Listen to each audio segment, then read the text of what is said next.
दोस्तों नमस्कार, आदाब, सत श्री अकाल। उर्मिले संवाद के इस बेहद खास एपिसोड में आपका स्वागत है।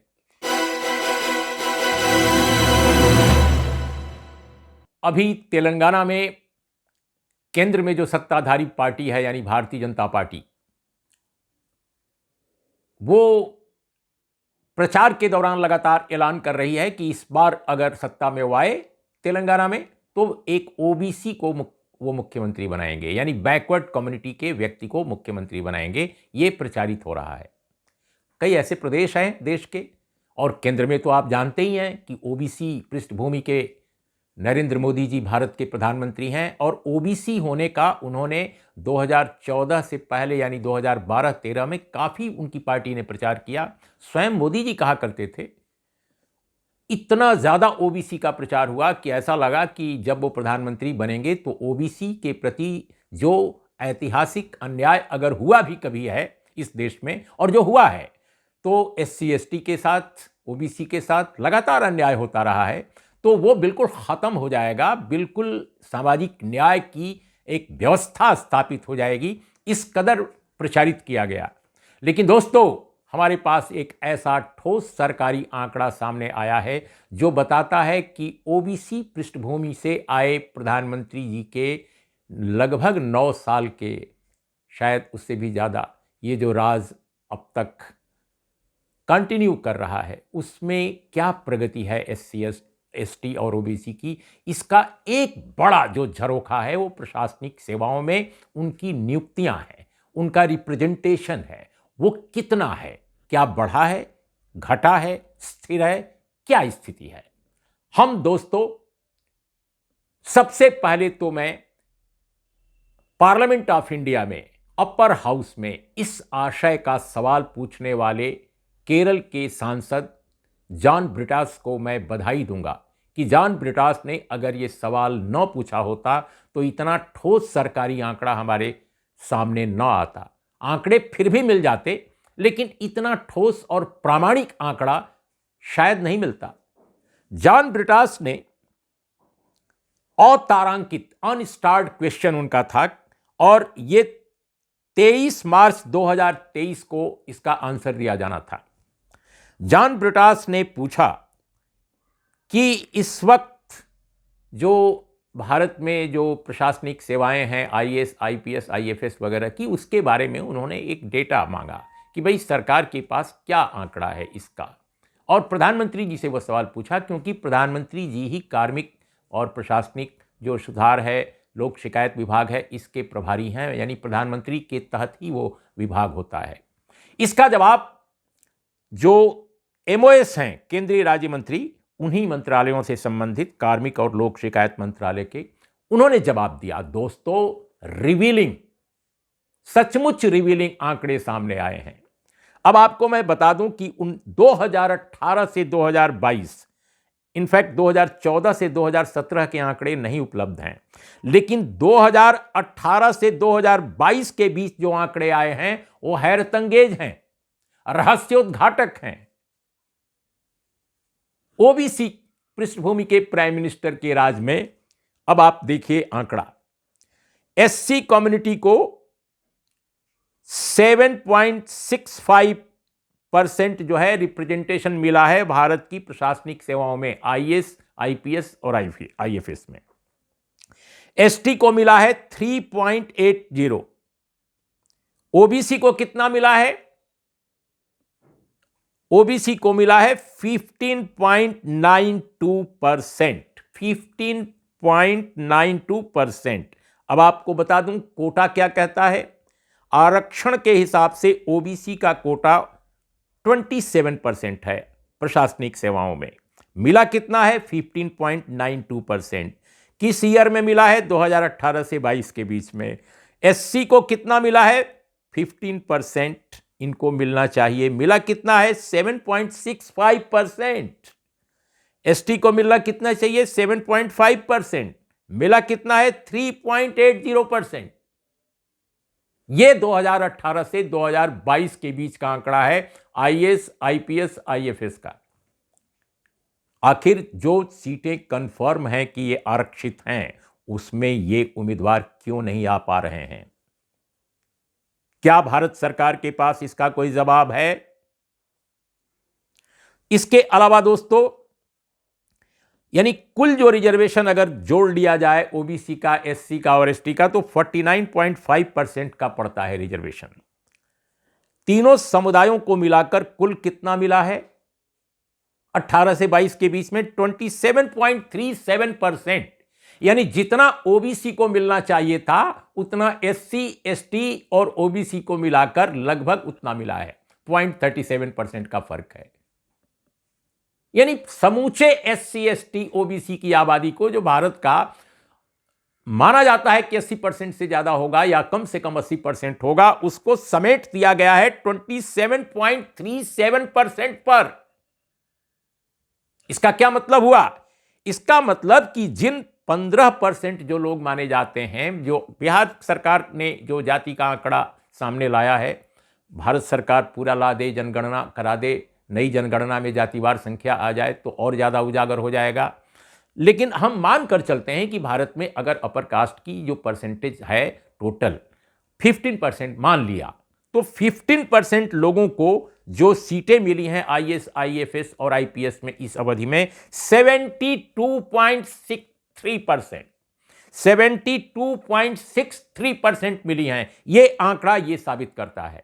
अब आप बताइए कि आरक्षण किसका है? आरक्षण किसके फायदे का है? हमारे देश में जो उग्र आरक्षण विरोधी आंदोलन जब कभी चलते हैं, तभी चलते हैं जब एससी, एसटी, ओबीसी के मामले में कोई अफर्मेटिव एक्शन के नए स्टेप उठाए जाते हैं। और तब अक्सर कहा जाता है कि ये आरक्षण की व्यवस्था ने देश को बर्बाद कर दिया, ये आरक्षण की व्यवस्था ने हमारे देश को योग्यता, इसकी मेरिट जो है समाज की, हमारी सेवाओं की, हमारे कामकाज की, उसको घटा दिया है। लेकिन दोस्तों, जो घटा दिया है वो तो 72.63% सीटें अपर कास्ट के पास रिजर्व हैं। 15% आबादी को सीटें मिल रही हैं, 72.63%। तो ये जो रिवीलिंग आंकड़ा है 2018 से 2022 का, वो आरक्षण की एक कहानी कहता है कि दरअसल इस देश में अगर वास्तविक आरक्षण है तो भारत के सवर्ण समुदाय कहे जाने वाले लोगों का है। दोस्तों, इसलिए कि जो आरक्षित एफर्मेटिव एक्शन के जरिए जो अपॉइंटमेंट होने हैं वह भी नहीं हो पा रहे हैं, वो भी हड़प लिए जा रहे हैं। ये हड़प कौन रहा है और कौन उसके पीछे है? इस पूरी हड़प प्रशासनिक योजना का जो सच है वो क्या है? ये आंकड़े बयां करते हैं, मुझे कहने की कोई जरूरत नहीं है। लेकिन आश्चर्यजनक कि राज्यसभा में पूछे गए अतारांकित सवाल का जवाब आया, लेकिन भारत के मेन स्ट्रीम मीडिया ने यह किसको छापा ही नहीं, कुछ एक को छोड़कर। और टीवी पुरम तो तेल अवीव में बैठा इस समय केवल एक ही कहानी दिखा रहा है। वो गजा भी नहीं जाता, सरहद भी नहीं जाता, जहां सबसे अधिक हमले हो रहे हैं वहां नहीं जाता। वो तेल अवीव में बैठकर सारी कहानी दिखा रहा है, लेकिन भारत की ऐसी कहानियों की चर्चा वो कभी करता ही नहीं है। कभी वो मंदिर का उठाएगा, कभी मस्जिद का उठाएगा मसला, कभी तोड़फोड़ का उठाएगा, कभी हंगामे का उठाएगा, लेकिन जो समाज के वास्तविक सवाल हैं उनकी तरफ जाने का कोई सवाल ही नहीं उठता। दोस्तों, 2014 और 17 के बीच का डेटा नहीं है, लेकिन मैं नहीं मानता कि इससे वो गुणात्मक रूप से बहुत ज्यादा डिफरेंट होगा। आश्चर्यजनक यह भी है कि कोई बड़ा राजनीतिक दल, यहां तक कि बहुत सारे रीजनल पार्टीज भी हमारे देश में हैं, उन्होंने भी इसको मुद्दा नहीं बनाया। तो क्या यह माना जाए कि जो 15% लोग हैं इस देश में, क्या वो इतने ताकतवर हैं? क्योंकि प्रशासनिक सेवाओं में वही हैं, मीडिया में वही हैं, जुडिशरी में वही हैं, पॉलिटिक्स के टॉप पोजीशंस पर वही हैं, थिंक टैंक उन्हीं के पास है। तो क्या इतना भयभीत हैं कि ये कहानी अगर वो उठाएंगे, इस सवाल पर वो राजनीतिक आवाज उठाएंगे तो उनको राजनीतिक तौर पे नुकसान हो जाएगा? क्या इसलिए पॉलिटिकल पार्टीज नहीं उठा रही हैं? और दोस्तों, इससे एक भ्रम और एक और फॉल्स जो प्रोपेगेंडा है उसका भी पर्दाफाश होता है कि किसी एक पद पर चाहे वो टॉप ही का क्यों ना हो, किसी विभाग में या किसी सरकार में किसी दलित ओबीसी को अगर बैठा दिया जाए आसन पर, तो वो चीजों को बदलना शुरू कर देगा। किसी व्यक्ति से चीजें नहीं बदलती हैं, बल्कि सही दृष्टिकोण, सही राजनीति से चीजें बदलती हैं। व्यक्ति से ज्यादा महत्वपूर्ण उसका दर्शन है, उसकी विचारधारा है और उसके संगठन की ओवरऑल जो एक पर्सपेक्टिव उसका है वो है। तो भारतीय जनता पार्टी हो, कांग्रेस हो या कोई भी political party, A B C कोई भी पार्टी, जब तक वो अपना मन और मिजाज नहीं बदलती पार्टी, जब तक वो प्रतिबद्धता अपनी बदलती, जब तक वो अपना चिंतन में सुधार नहीं करती, जब तक वो सामाजिक न्याय की स्वयं पक्षधर नहीं बनती, तब तक आप किसी इस जाति या उस जाति, उस वर्ग या उस वर्ग, उस प्रदेश या इस प्रदेश से किसी को प्रधानमंत्री आप बना दें या मुख्यमंत्री बना दें या कैबिनेट मंत्री बना दें, वो अपनी तरफ से कुछ भी नहीं कर पाएगा, कर नहीं सकता। ये उदाहरण इस बात का है। तो ये बार बार पॉलिटिकल पार्टीज अपने देश में जो कहती हैं कि साहब अमुक वर्ग का, अमुक जाति का मंत्री, जी नहीं। वीपी सिंह तो राजपूत समुदाय से आए थे, मंडल कमीशन को उन्होंने सामने लाया। क्या कहेंगे आप? इसलिए जाति वर्ग जितने हैं, वर्ण है, किसी एक आदमी को बैठा देने मात्र से चीजें नहीं बदल जाएंगी, जब तक उस व्यक्ति का, उसकी पार्टी का पर्सपेक्टिव डिफरेंट नहीं है, क्वालिटेटिवली डिफरेंट सोशल जस्टिस के पक्ष में नहीं है, संविधान के पक्ष में नहीं है जब तक। इसलिए मैं नहीं समझता कि इस बारे में कोई भ्रम किसी को होना चाहिए। और दोस्तों, एक आंकड़ा और खत्म करके मैं अपनी बात, एक आंकड़ा और देकर मैं अपनी बात खत्म करता हूं।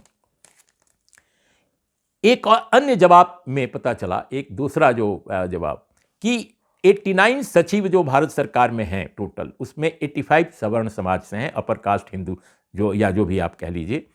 ओबीसी समुदाय से 0 है, एससी से 1 है, एसटी से 3 है। इस तरह का एक आंकड़ा राहुल गांधी भी बीच में पेश करते रहे हैं। कुल 93 एडिशनल सचिवों में 82 अपर कास्ट से हैं, ओबीसी से 0 है, एससी से 6 हैं, एसटी से 5 हैं।